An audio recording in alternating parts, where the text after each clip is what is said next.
Hello everyone, my name is Rainer and welcome to my weekly market analysis. So before I start things off, I did receive a feedback from someone by the name of Capitalist on YouTube, and he mentioned that I have a tendency to speak too fast and I'm not clear enough.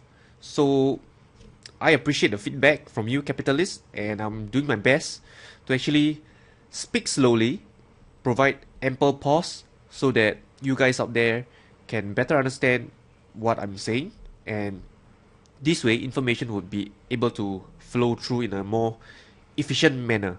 So I hope you'll pardon me as I'm still adapting to speaking at a slower and clearer rate. So with that, let's before we start things off, I would like to go through a couple of trades that I've taken recently, because I believe there's actually quite a bit of things to be learned from. And without further ado, let's look at the two trades that I would like to share with you guys. So the first trade is actually sugar. So on sugar, the higher time frame is telling me that on the weekly chart that the trend is down. Also, if you look at the daily chart on sugar, the trend is down as well. So this is the 4-hour chart of sugar, and needless to say, I'm only looking to sell on the 4-hour. Sell on the 4-hour. So that's what I did actually. And if you look at the price action on the 4-hour chart, you see that price was consolidating for a while down here before it broke to the downside. Further consolidation, further down move, slight consolidation, another down move, and followed by another consolidation. So my thought process on this was that I would like to short the breakdown of this product, so which is what I did. So here is where I shorted. Right, I'll highlight it in green. So the green line is where I shorted with a sell stop order, and the red line is where I placed my stop loss.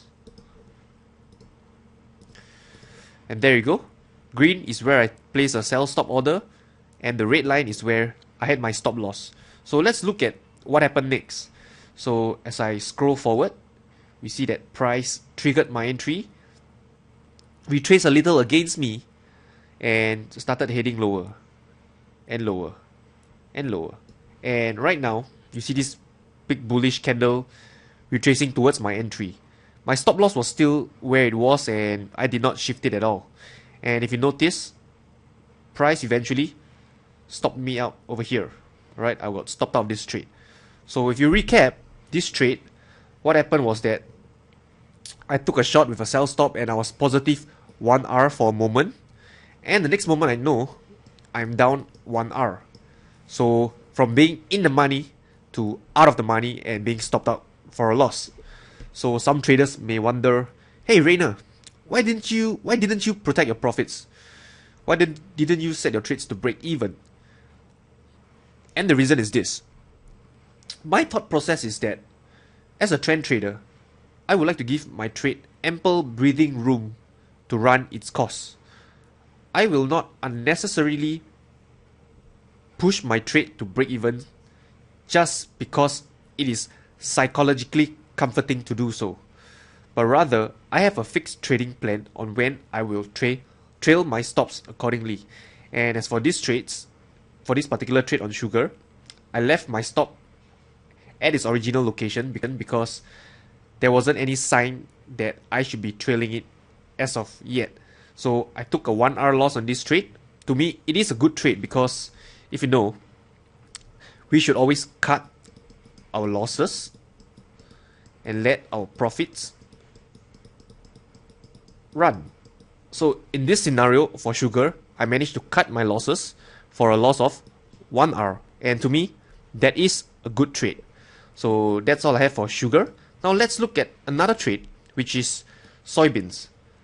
This is the chart of soybeans, and again, on the weekly, it is in a downtrend, as well in the daily, it's also in a downtrend.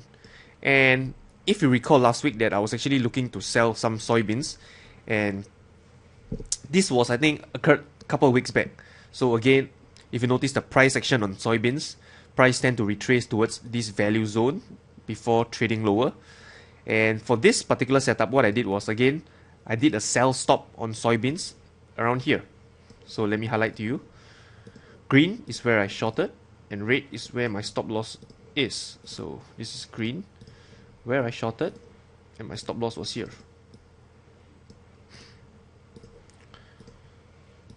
So there you have it. And let's look what happened next. I fast forwarded, and price got me in the money, and somewhere down here, if you recall, I had actually a negative 1R loss on sugar. So, and right now, I have about a 1R gain on soybeans. So the thought process of most traders would be, I'm in the money right now, and if I take my profits, I could start off with a clean slate once again, therefore negating the loss earlier I had on sugar. So net off, I'll be flat.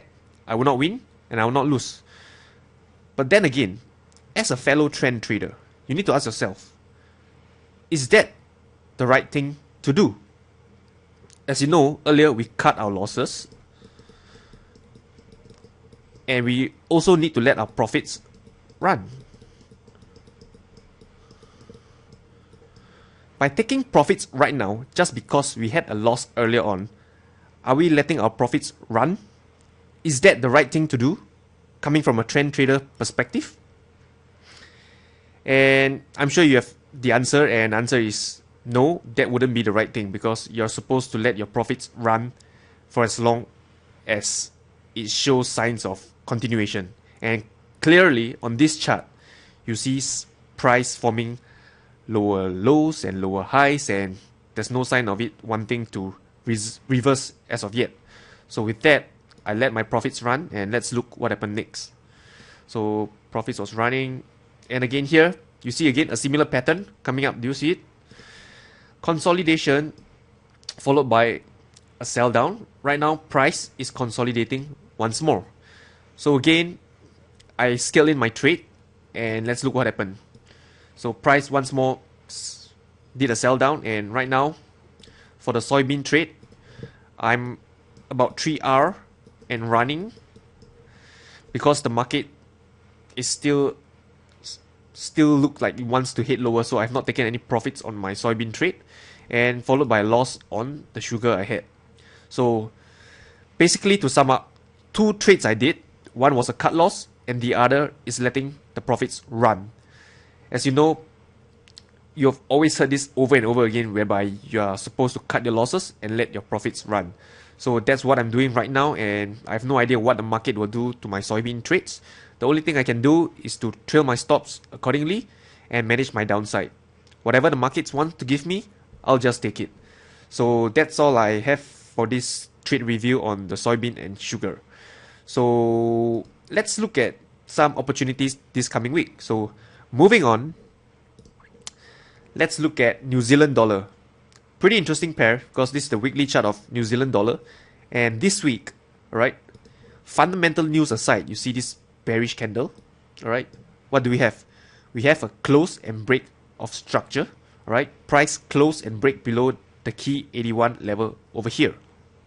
So chances are, if you ask me, price may retest this 77 level over here, and if it does break, the next level to watch out for will be 745 over here. So a couple of levels to watch, and since we have a bias on New Zealand dollar whereby we are looking to sell, so let's drill down into the lower time frame and see where we could actually get opportunity to sell this pair. So I'll go down to the daily chart, and on the daily chart you see clear bearish price action sticking out in your face, because we have lower highs over here, here, and here. Could even draw a trend line down and connect the highs, and it's probably a valid trend line, and no reason to be looking for longs at all. Do not think that this pair has fallen about almost 1,000 pips and it's oversold, it's bound for a rebound. Because if you notice the price action on the daily chart, most rebound is actually very short-lived. You can see here, here, here, and here. Notice that the counter trend retracement are, I would say, short-lived, and I would say not advisable to trade at all. Sorry about that. So what we want to do is actually to trade with the trend, which is towards the downside. So with that, I'll look at the 4-hour chart and plot in my 50 as well as 20 period EMA.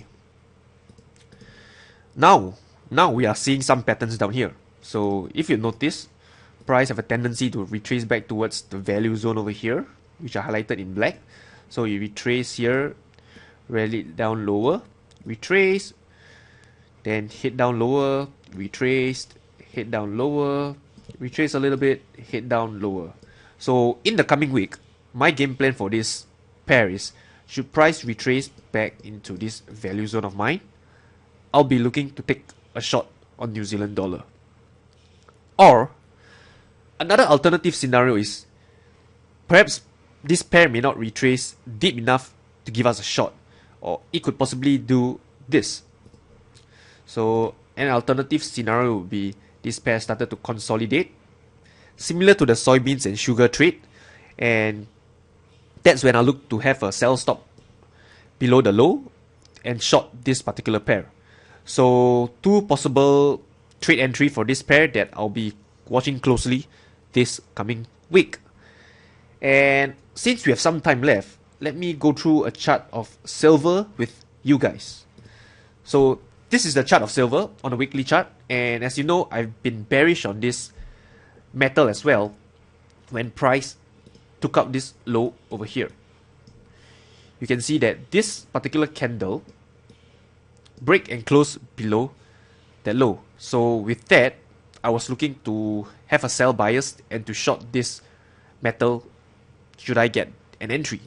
So looking at the daily chart, once again, similar story as the New Zealand dollar. We have lower highs, lower lows, and if you connect the highs, you could actually draw a trend line towards the downside. And on the 4-hour chart, I'll plot in my moving averages, the 20, the 50, and we can see a few repetitive patterns down here. Price once again respecting our value zone here. And here's my game plan for silver in the coming week. Should price retrace higher and retest this high over here, I'll be looking to short silver as well. So should price of silver retrace, let me redo this. Should price of silver retest this high over here, I'll have my sell limit order placed to short silver. And that's my game plan for silver in the coming week as well. So with that, I've actually come to the end of this week market analysis. I hope you guys find it useful, and I actually did my best to speak slowly and provide ample pause along the way. So let me know what you think, whether my presentation skill could actually use room for improvement, and whether I'm still going too fast for you guys. So with that, I do appreciate your feedback, your time spent with me each week, and I wish you good luck and good trading. Thank you.